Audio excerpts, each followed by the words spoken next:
listen, get the basic education that you need for what you want to do, understand what you want to do, and go get it.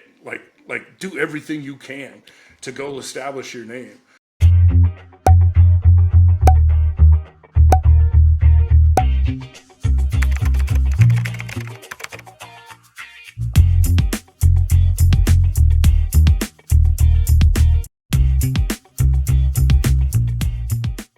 Hello, and welcome to this episode of the Ask Valor Masterminds podcast, brought to you by A Advanced Services and Fuse Networks. My name's Galen.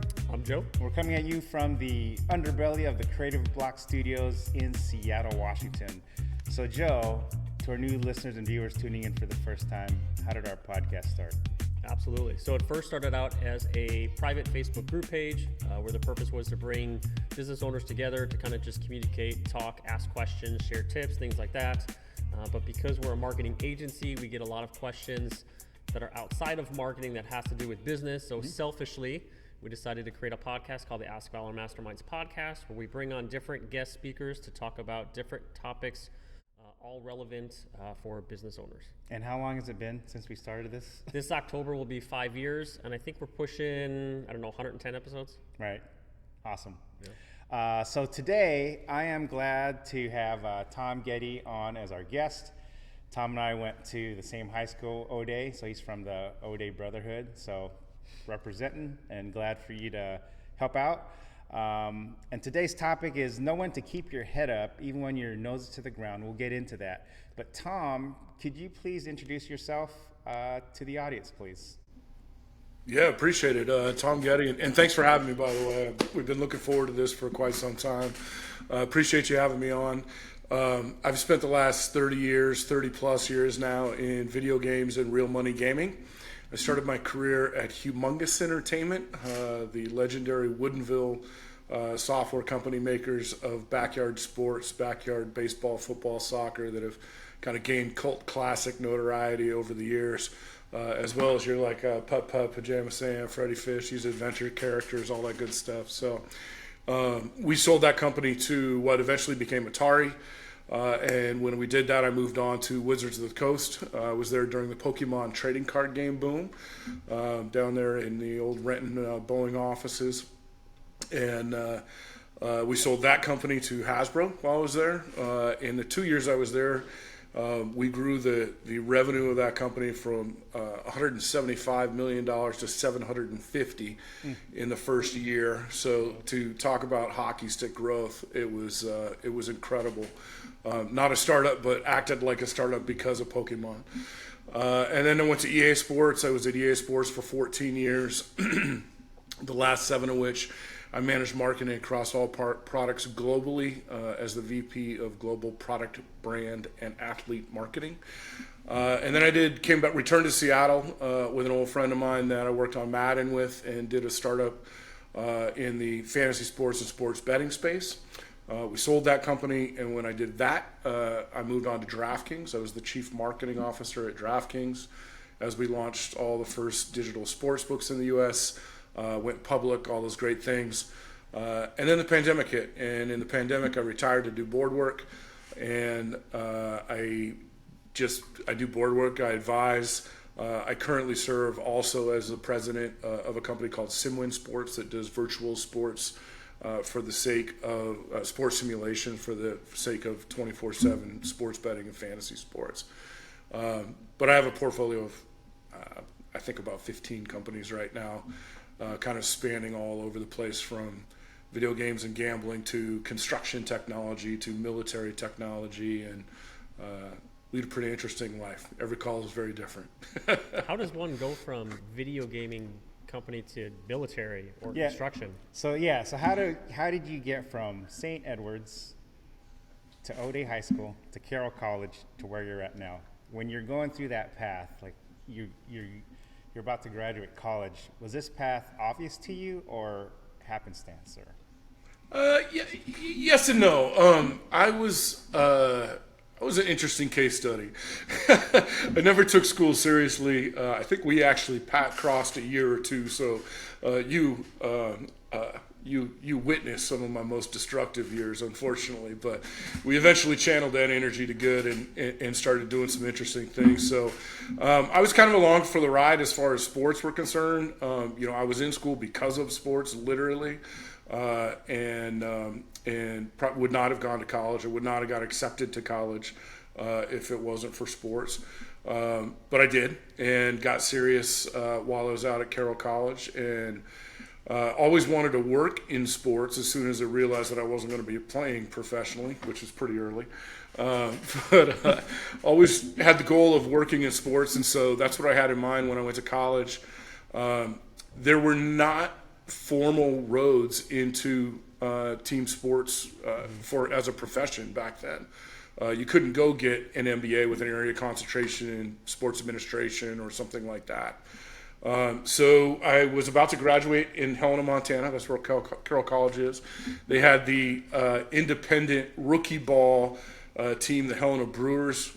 Gary Sheffield was there at the same time as I was graduating. Pretty interesting overlap. And I was supposed to join them as an assistant GM. I had a job lined up and everything, and I was like, this is it. I'm gonna jump in here. I'm gonna kill it. I've waited for this opportunity my whole life, and just go make it happen. And so I came home to Seattle to drop some things off, pick up some extra things, and move back. And they called me while I was there and said, "I'm sorry, the owner decided that they wanted a concession-specific person instead." So now, after having 6 months of thinking I was going to drop right into my dream profession, I'm dead in the water and haven't been doing things that I should have been doing, and got to figure it out. So went back to Plan A and attended Robert Morris College in Pittsburgh, Pennsylvania, that I had never heard of outside of the basketball tournament, because they field a team every once in a while. They had just entered up their very first MBA program for sports administration. So my intention was to go off and raise some money as fast as I could to get into that program as early as I could.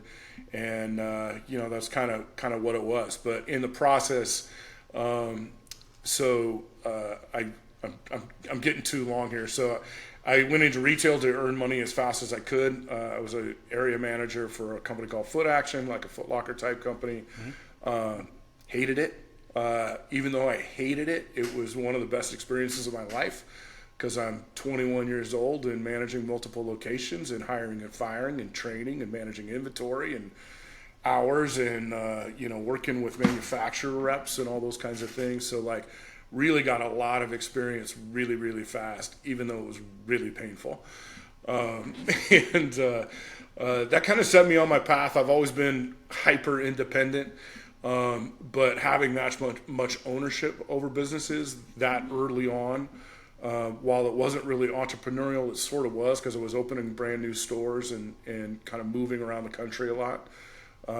And that's where the seeds were sowed. Very briefly, one of my close friends from O'Day, Chris Gonzalez, passed away unexpectedly. I was living in Utah, and I was like, I got to go to this funeral. And they said no. They said, no, you can't go to the funeral. And I'm like, that's it. I'm done. And, respectfully walked off, came back to Seattle, and that's when I found Humongous and started my video game career. So what are some, in that early part of your career, when you started at Humongous, in your early stages, what are some early lessons that you learned back then that help you today? The grind never stops, and opportunities, we're going to talk about this a little later, but opportunities present themselves in life, and you got to make massive sacrifices based on what your priorities are. That could be moving across the country by yourself. It could be moving your family, which could be even more stressful. It could be, obviously just giving up personal hours and all the time that it takes to be successful in business. But, opportunities don't always come along. You're lucky to get them. So when they come and they are aligned with what you're looking for, you got to kind of throw yourself all at it. But other early lessons, my mentor that I had at Humongous, Ralph Giuffre, taught me very early that, as you're launching a product, you better be first, cheapest, or best, and you better not lie to yourself in those as you're making those assessments. So if you're going for cheapest or best, it better be significantly better, significantly cheaper, in a way that the customer is going to understand right off the bat why I would go with this versus an incumbent. That's one of the kind of guiding principles as we assess product always. Awesome. So what's been the best piece of advice that you've been given? I think that's it, is really, and it fits really well with our topic today, because it's about keeping your head up. It's about understanding not just your industry and understanding it from your side, but always not just negotiating, but offering the product from the consumer side or from the other side of the room always. I think that's why I've been a good negotiator throughout my time, is because whenever I enter in a negotiation, the first thing I do is ask the other side, what is it you're actually trying to accomplish here? I know what you're asking for, but what is it you're trying to accomplish? Because I might have resources elsewhere that can accelerate your goals. And by understanding your future partner's goals, whether that's a customer, a licensee, or whatever it may be, it's much easier to kind of craft your offering and customize the experience to make sure that you're always achieving their goals first, but in a way that you can be successful as well. Awesome. And since this technically is a marketing podcast, the question we love to ask all our guests is, why is marketing important? I kind of struggled with this, honestly, because I've never lived in a world or a company where marketing wasn't seen as critical. We've all seen businesses and products that are really, really good fail, especially in the startup world, usually because it's led by an engineer or somebody that isn't necessarily marketing savvy, and they tend to overinvest on the product and their vision and what they think the world needs, and underinvest on understanding the customer, on making sure there's a product fit, on making sure that the total addressable market is large enough to support your goals. I've seen tons of businesses and tons of, even just in video games, people sit down and they build the game that they believe is going to change the world without real input. And it very, very, very rarely works out. Now you can't, this process of understanding what the customer needs is not research in just speaking to customers. Customers very rarely can understand what the possibilities are for a product. They usually just ask for more of the same. If you ask a video game fan, what would you see in your perfect game? They're going to say, oh, well, it's got to have the most incredible graphics, and then it's going to have this, and it's going to have that. It's like, that stuff is that's just par for the course. Like, the real thing you have to answer for yourself and for development teams or whoever your partners are developing products is, what hole and what market gap are we filling here? Humongous is a great example. When Backyard Sports, when we started talking about that came because I and others in the studio were huge Madden players. And Madden was getting more and more complicated every time a new console cycle would come out. As you guys know, I think you're probably a gamer gal. And, there's like 15 buttons on the controller now, and it's all timing, and there's combos and all this stuff. That's way too complex for a child, a 3 to 8 year old, which we were building, the adventure games for. They can't do that. And so that's really kind of where the inspiration came from, because we very intimately identified a market niche that was just no one was doing anything in.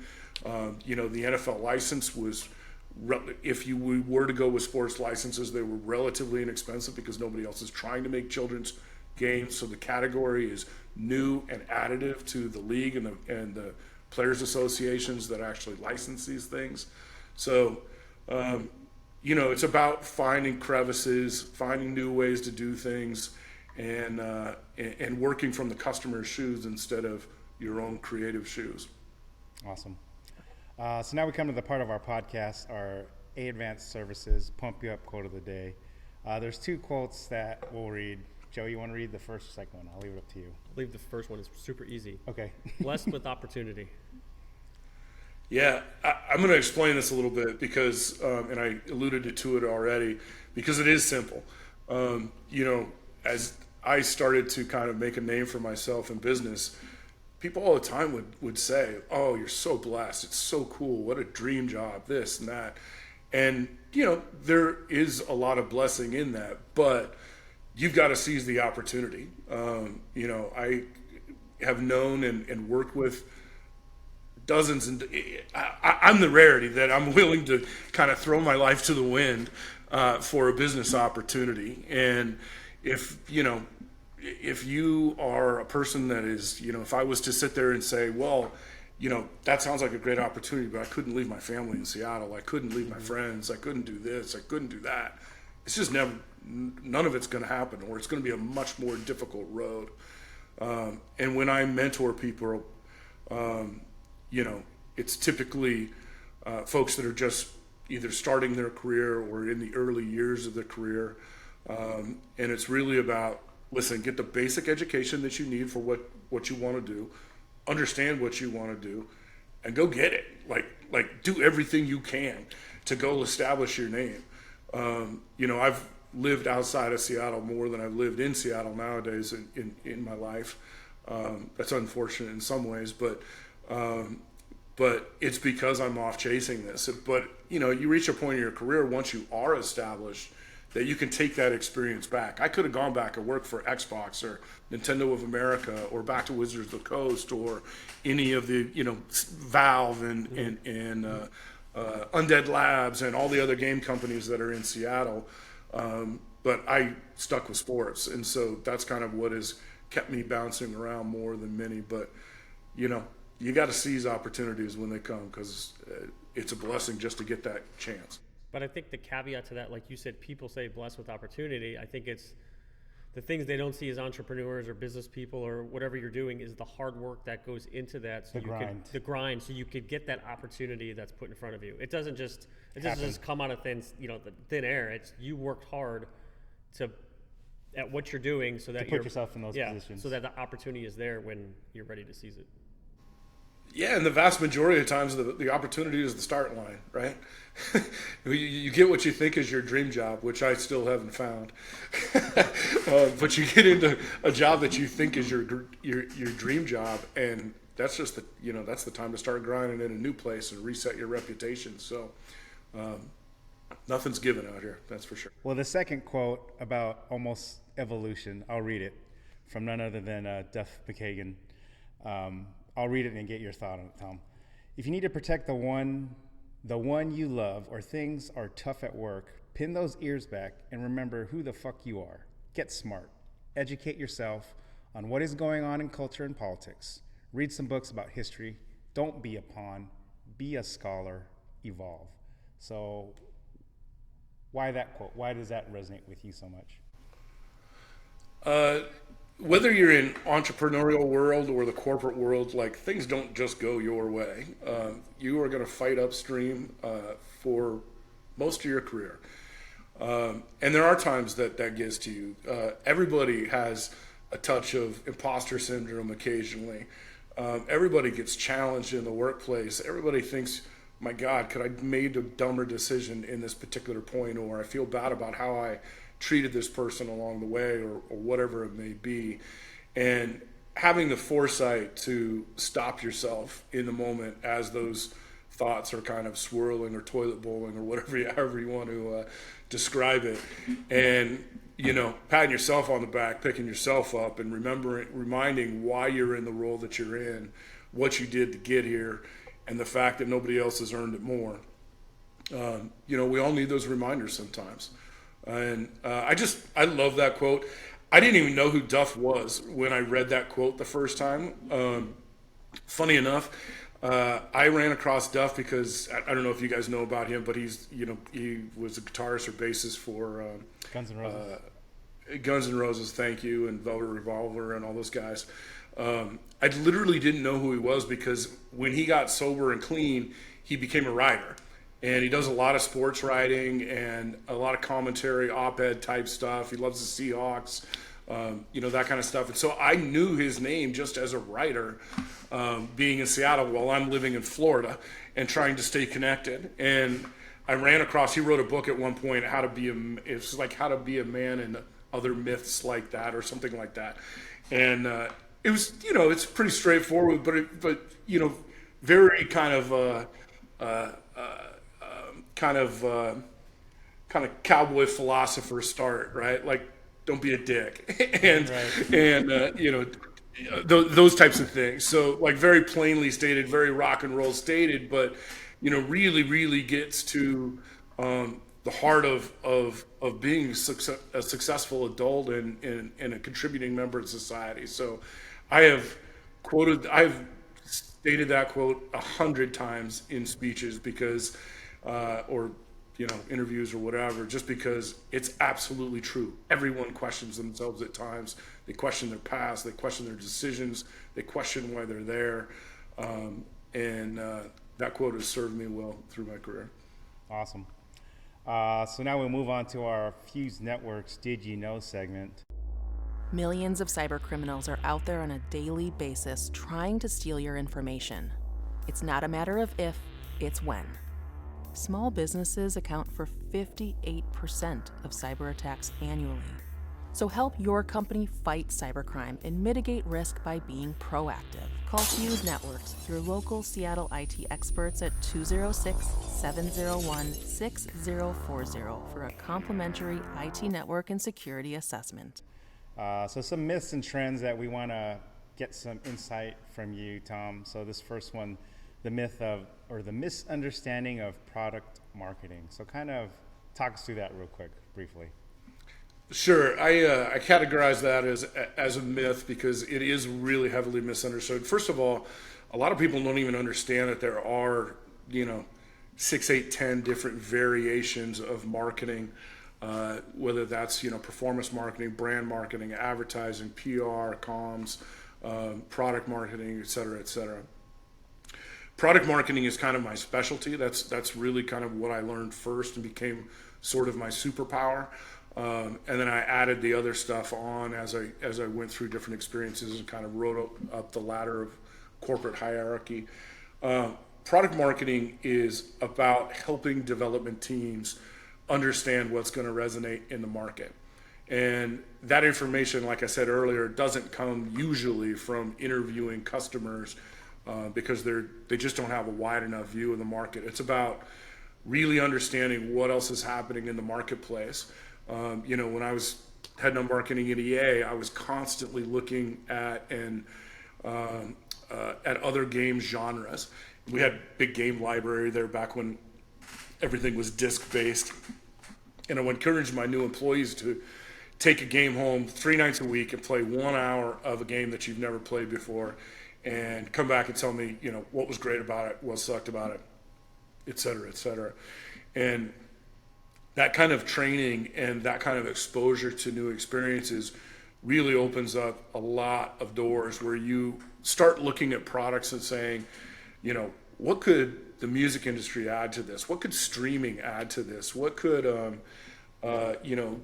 any kind of different type of an experience add to this? I think a great example is, the modern EA Sports games are very much based on the Ultimate Team concept. So you're purchasing packs of collectible digital items. You're building a team, and then you're fielding that team and playing against other people. But there's all kinds of rarity schemes and collectability and throwaway cards and callback cards and all those kinds of things that make that thing tick. That's why it's interesting. Where did that come from? It came from the trading card game industry that I learned at Wizards of the Coast. So understanding rarity of sports cards, but also with gameplay elements in it. Finding gems like that is really critical to then bring back to a dev team. And it's not to say, hey, this is what you should do next, but it is to say when management is saying you have to become a digital business, you have to have meaningful downloadable content and new uniforms and stadiums that look different aren't enough. It has to be gameplay related. Okay, now I understand that world over there. Let's bring these two together and see what this looks like now. So product marketing specifically is overlooked and a lot of times underutilized, and frankly not even known what it is. But I always say that product marketing, the job of a product marketer is to represent the consumer in the development process, and oftentimes before they even know what they want. So let's move forward. Let's the topic of know when to keep your head up, even when your nose is to the ground. So, we have a wide audience, right, of different types of businesses, but this idea of a lot of people do grind. They grind hard and sometimes don't keep their head up. So, talking to like fellow business owners, fellow entrepreneurs who are in kind of that mindset, no matter what field they are, what are some things you could share, tips of like, what is it to tap you on your shoulder to keep your head up? You never know when an opportunity's coming or not, because you get so focused. If you're a small business owner and you wear 8 hats, it's hard to take off the 8 hats and take a deep breath and, oh, there's a 9th hat I have to wear. Or you minimize, I just have to wear 4 hats to make this business grow. What would you tell those business owners? I don't think you can ever look down. Like, you're never not looking up. It's a little like playing football. Like, if you're looking down and figuring out what your feet are doing in the moment of a larger, orchestrated movement, you're screwed. Like, you're screwed before you started. So I would say it's never stop looking at the market, and understand when there are inflection points and pivots happening around you or opportunities with that for you. That could come down as far as even something like a landscaping business. Like, what are trends? What are new technologies that are coming? What are new tools? What happened when Bobcats came in the tiny size and you didn't need a semi to drive a Bobcat out, and an individual company could own one themselves instead of having to rent, these, tens of thousands of dollar machines to do things. That immediately, a technology change like that immediately can change certainly the high end of the market, where now something that, would have been $1 million backyard is now a $100,000 backyard that somebody might actually be willing to go for. So you got to really have your finger on the pulse of the industry and change. That's easier now than it has been in the past because of the internet and its prevalence, because of informed customers. People really oftentimes are kind of developing their own vision of what they want, and they just need your expertise to, number one, execute it properly so that it's safe and done on a decent budget and all those kinds of things, but also kind of adding and subtracting things, making trade-offs so that you can bring that person's vision to life, even when they're not fully knowledgeable about what's going to go into it. Other places like, the more obvious things on a large scale is disruptive technologies, streaming coming to music and video, those types of things. Like, there's a million stories through history of people going by the wayside and literally massive companies disappearing because they were scared of change and didn't embrace technological opportunities. There's a million stories out there of that. So I think you can never take your eye off the customer. I advise my companies that every time you double in size, whether that is employees or revenue or number of customers or whatever, you should take a breath, make sure that your organization is properly spread to deliver on the opportunities that are coming, making sure people are in the right roles, still making sure that, that's not an easy decision when it's a company of 12,000 people spread around the globe. It's like, okay, well, hey, the mobile game market isn't taking off the way I thought it was going to in Africa. So we need to either shut that division or go way low, and we need to take those resources and move them over here where the opportunity really is coming hard and strong. So it's you know, it's you can't stop running on the business you have, but you also can never stop looking at what's coming next, what's coming down the pipeline, what are your customers gravitating towards, and where do you see holes in the marketplace. Awesome.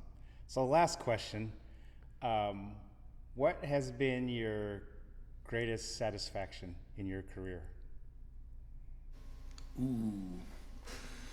And I'll preface it by saying, you know, you mentioned football. You know, we played football together all day.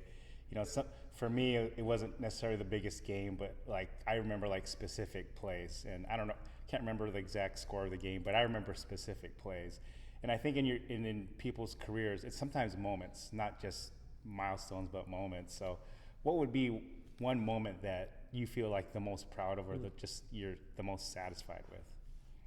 All right, you sort of changed it on me. I was gonna say it's about the coaching tree. So like I'm super proud of you know, people that I have mentored throughout my career who are doing crazy things, and I'm just never surprised by you know, their drive and accomplishments, and that's probably the biggest professional pride point that I have is what the folks that have worked for me and under me have accomplished over the years.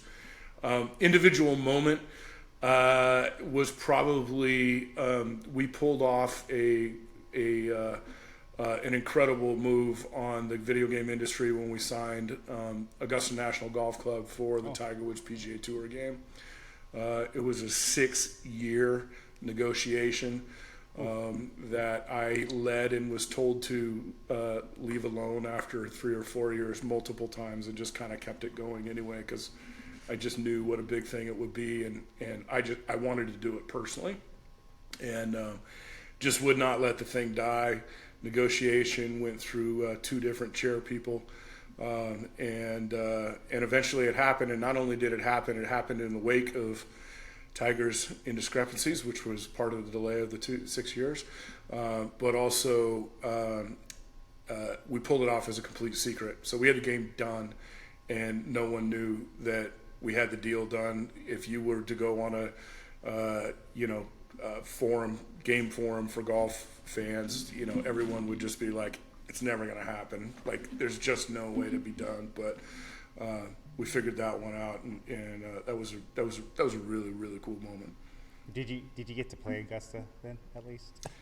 I did not play it.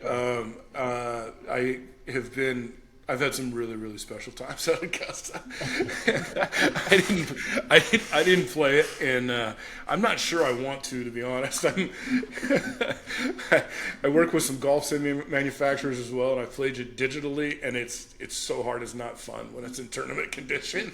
So yeah, I would take the opportunity, but I would probably hang 160 on me, number one, and number two might be more frustrating than fun. I'm not sure it's worth the story. One last question for you. In high school, who was the better athlete, you or Galen? I don't even know if we could really have the conversation. He's younger than I am, so we weren't really on equal footing. No, Tom was. Who'd you say, Galen? We both blocked. You know, we don't get the pub. But we played for a great coach, a great school. That's probably the greatest thing we could say, right, Tom? Well, I'm raising a lineman and a skill player out here, and we get line shine out here. I'll tell you that. There you go. But yeah, we had fun, and it was an incredible learning experience. And while I wasn't the most successful student at O'Day, I consider myself a successful man and person because of the learnings I took from there. So it's awesome. One of the most proud associations I have in my life. Well, thank you so much for doing this. Really appreciate it. We've been trying to get together for a while, so I'm really glad you're able to jump on and let us interview you and everything. So on behalf of our sponsors, A Advanced Services and Fuse Networks, my name's Galen. I'm Joe. Coming at you from the underbelly of the Creative Block Studios. And Tom, we're just like up the street from Franklin High School, so not too far from where you grew up, Mount Baker area. So Thanks everyone for watching and tuning in to this episode of the Ask Valor Masterminds podcast. Thanks everyone. Thank you. Want a slam dunk space for your next event? We're here at the Creative Block Studios in Seattle, Washington, which is also the Ask Valor Mastermind studio. Great place for product demonstrations, sales trainings. We've had our 100th episode here. Photo shoots, great for photographers, videographers. I love the idea of having a party. Let's say you have kids and they want to play video games. Come down and rent the studio, $250. You can have a bunch of multiple screens put up in different gaming systems. And $250 is for the whole day. You have it for a full 9-hour slot. So if you want to, for 2 hours, 4 hours, the full time, $250 flat rate with all the resources available, Wi-Fi, private space, right outside the heart of Seattle. So easy to get to from multiple people coming from all over the place. But what a great promotion. Just to the end of 2024. Check out Creative Block Seattle.